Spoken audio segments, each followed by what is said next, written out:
Hello friends, welcome back to my channel.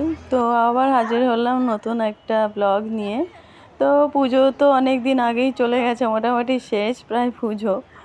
তো একটু একটু করে পুজোর ভিডিওগুলো আর কি আপলোড করছি। অনেকটাই লেট হয়ে যাচ্ছে, কাজের ব্যস্ততার কারণে যাই হোক দেওয়া হয়ে উঠছে না।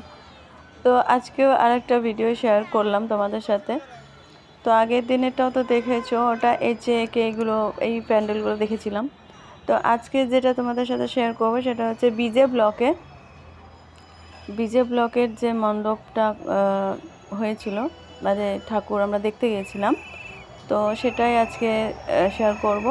তো সামনেই দেখতে পাচ্ছে একটা বুদ্ধ মন্দির করেছে, বেশ বড় আর খুব সুন্দর। ব্যাকগ্রাউন্ডে কিন্তু মিউজিক বাজছিল। আর এই চারপাশটা দেখো, খুব সুন্দর করে সাজানো একটা পাহাড়ের মতন পরিবেশ। নিচেও অনেক লাইটিং করা আছে। সামনে থেকে দেখলে কিন্তু বেশ ভালোই লাগছে। আর পুরোটাই দেখো, নিচেও কিন্তু এত সুন্দর লাইটিং, জাস্ট লাইটিংগুলো দেখার মতো।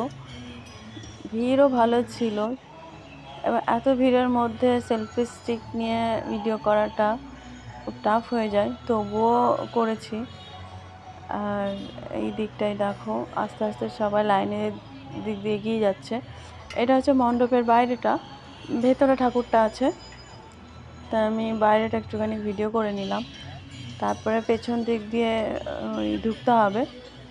এদের মণ্ডপের এটা একটা বৈশিষ্ট্য দেখি যে মণ্ডপটা যেরকম করে, কিন্তু গেটটা পেছন দিক দিয়ে করে ঠাকুরটা দেখার জন্য, যাতে সুষ্ঠুভাবে আমরা ঠাকুরটা দেখতে পাই। আর এদিকে দেখো, ভেতরে খুব সুন্দর যে ডেকোরেশনটা, পাথরের মতন করা, যেরকম হয় পাহাড়ি জায়গার মন্দির যেরকম হয় সেরকমভাবেই করা। আর দুর্গা ঠাকুরটা কিন্তু খুব সুন্দর হয়েছিল।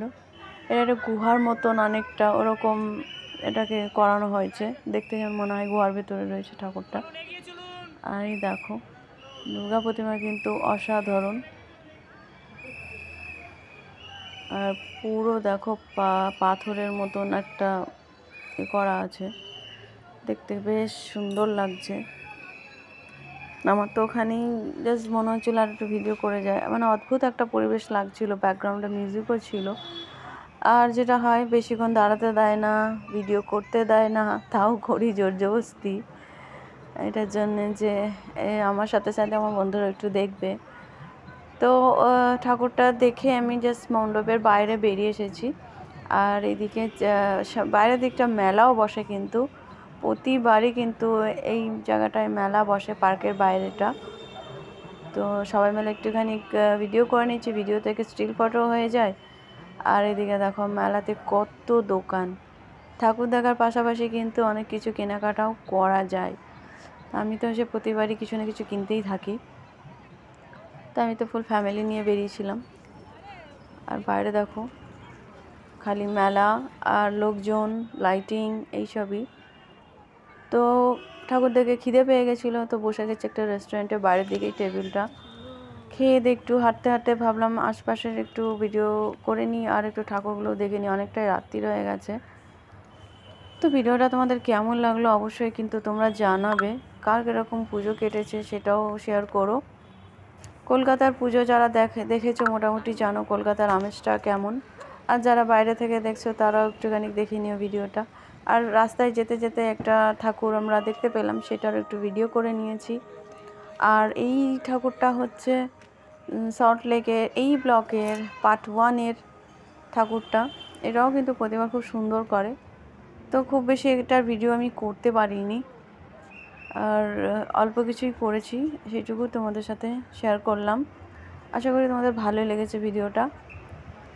যারা আমার এই ভিডিওটা প্রথম দেখছো বা আমার চ্যানেলে নতুন, আর যদি কন্টেন্টগুলো ভালো লেগে থাকে তাহলে সাবস্ক্রাইব করে আমার পাশে থাকবে।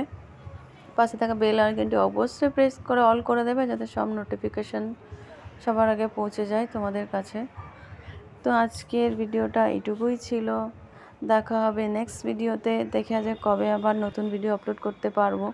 ততক্ষণ আমার সঙ্গে থেকো, সাথে থেকো। আর পুরনো বন্ধুদের তো অনেক ধন্যবাদ আমার পাশে থাকার জন্য। তো ভিডিওটা এখানেই শেষ করলাম।